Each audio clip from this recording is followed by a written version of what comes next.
Everyone, welcome to my YouTube channel.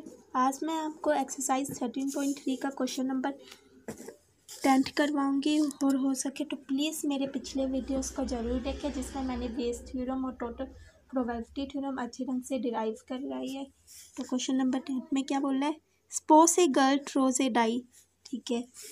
If she gets a 5 or 6, she tosses a coin 3 times and note the number of heads. इसका क्या मतलब हुआ कि एक girl है वो डाई थ्रो करती है। If she goat A 5 or 6, मतलब अगर डाइस में अगर 5 और 6 आया ना तो वो एक कॉइन टॉस करेगी, ठीक है। शी टॉसेस ए कॉइन, वो भी 3 टाइम्स कॉइन। जहाँ पे पार्ट बन रहे हैं आप देख सकते हैं, जहाँ पे बेस थ्योरम और टोटल प्रोबेबिलिटी थ्योरम का यूज़ होगा, ठीक। तो हम ये इसने थोड़ा 3 टाइम इसने कॉइन टॉस किया and note the number of heads, और फिर क्या किया, नोट किए। जो साथ साथ में काम होते जाते हैं ना उसे आप अपने रफ वर्क में बनाते रहो कि क्या क्या करते हैं, फिर देखना क्वेश्चन में आगे करना क्या है, ठीक है। If she gets 1, 2, 3 or 4, she tosses a coins once and notes whether a head or tail is obtained.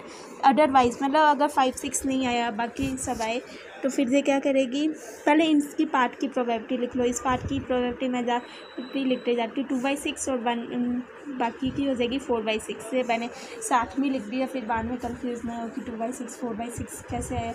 अरे 5, 6 होगा तो इसे ये वाला पार्ट फॉलो करना है, और अगर बाकी 1, 2, 3 और 4 हुआ तो इसे ये वाला पार्ट फॉलो करना है। तो फेवरेबल अपॉन टोटल करके मैंने पार्ट 1 और पार्ट 2 की प्रोबेबिलिटी पहले ही लिख ली, तो ठीक है।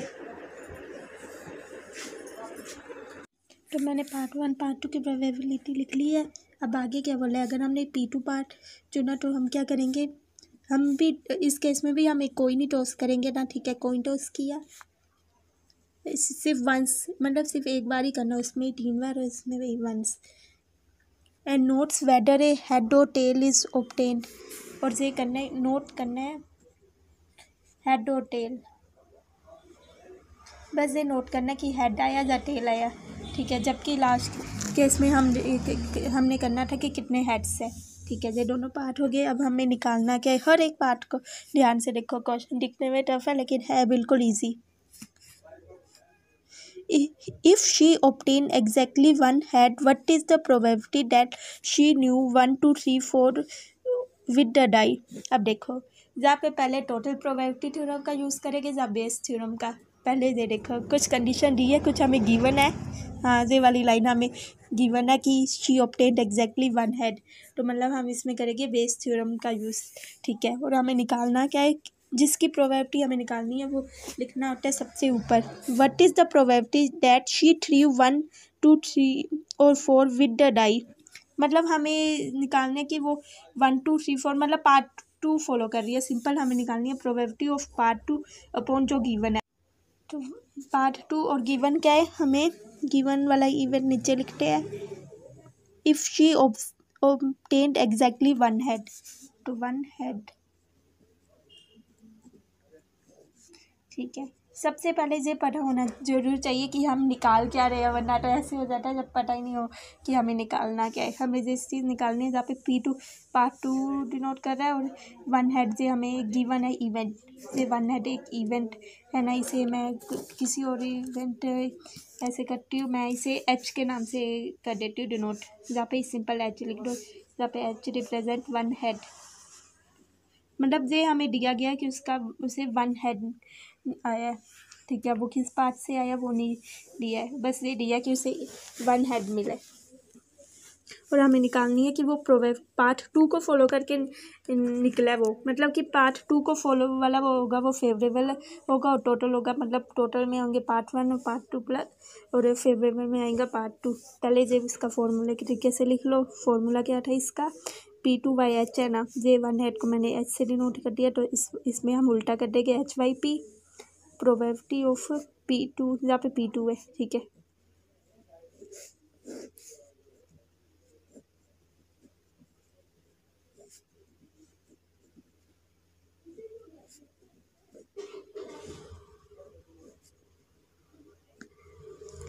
देखो P1 और P2 की प्रोबेबिलिटी मैं पहले ही लिख चुकी हूँ, मैं बार बार नहीं लिखूँगी। देखो मैंने क्वेश्चन लिखते समय P1 P2 की लिख लीजिए, ठीक किया ना। अब हमें निकालनी है HYP1 और HYP2 की, बस ये दो प्रोबेबिलिटी निकालनी है, हमें अपना आंसर मिल जाएगा। जबकि क्वेश्चन लिखने में कितना टफ लग रहा था। HYP1 सबसे पहले P1 क्या डिनोट कर रहा है, पार्ट 1, मतलब अभी हमें ये दिया गया कि वो पार्ट, इसका मतलब क्या हुआ, it is given that it follows the part 1, then what is the probability of head. अगर बोलना तो इसे ऐसे समझेंगे तो मतलब इसलिए पहले से ही दिया गया कि उसने वो पार्ट 1 फॉलो किया है, ठीक है। पार्ट 1 फॉलो किया है, तो अब बताने की अब हेड आने की क्या प्रोबेबिलिटी है। तो इसमें इसने, अब देखो जे है थोड़ा सा देखने वाला, इसने हेड आने के लिए 3 कॉइन्स टॉस किए हैं ना, और इसने नंबर ऑफ हेड नोट किए हैं।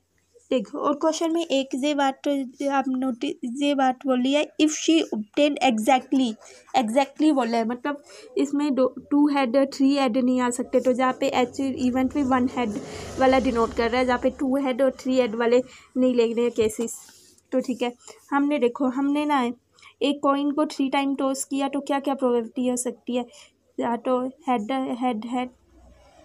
आपको एक कॉइन को तो बनाओ क्या क्या आ सकता है, होगा कि कॉइन को टॉस करते हैं तो क्या क्या इवेंट बन सकते हैं, tail head, tail tail tail tail head head, tail tail head, फिर दूसरा हो जाएगा टेल हेड टेल। देख यही इवेंट हो रहे हैं ना, कोई इवेंट छूट तो नहीं गया, बस ये तो कोई रिपीट भी नहीं हो रहा ना। तो ये आगे जब हम एक कॉइन को 3 टाइम्स टॉस कर रहे हैं, अब इसमें ऐसे कितने केसेस है जिसमें हेड ओनली 1 टाइम आ रहा है। तो आप देख सकते हो कि 1 टाइम हेड वाला एक ये केस आ गया, और एक ये केस आ गया, ये केसेस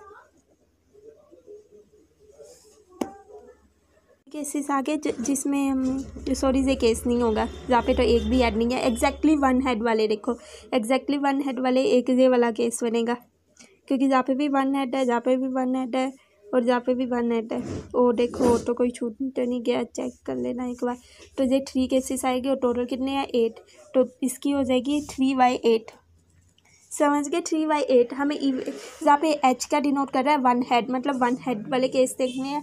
हमने क्या किया, कॉइन को 3 टाइम टॉस किया है, तो 3 टाइम टॉस करने पर क्या क्या चांसेस, क्या क्या हो सकती है पॉसिबिलिटी, वो सारी लिख दी है। तो इसमें कितने केस आ रहे हैं, 3/8 आ गई, ठीक है, ये भी हो गया। अब हमें निकालनी है प्रोबेबिलिटी ऑफ HYP2, मतलब अब हमें दिया गया कि उसने पार्ट 2 फॉलो किया गया है। तो HYP2 मतलब पार्ट 2 फॉलो किया है, और इसमें ना इसका तो बड़ा इजी है, हेड आने की क्या प्रोबेबिलिटी, अगर हमने 1 टाइम कोई टॉस किया 1/2, सिंपली इसकी तो आगे 1/2, बस सारी वैल्यू लिख दी है। HYP2 की भी लिख दी है, HYP1 की भी, P1 P2 की मैंने क्वेश्चन में जहाँ पे लिख दी है, फॉर्मूले में पुट करना, आपको आपका आंसर मिल जाएगा।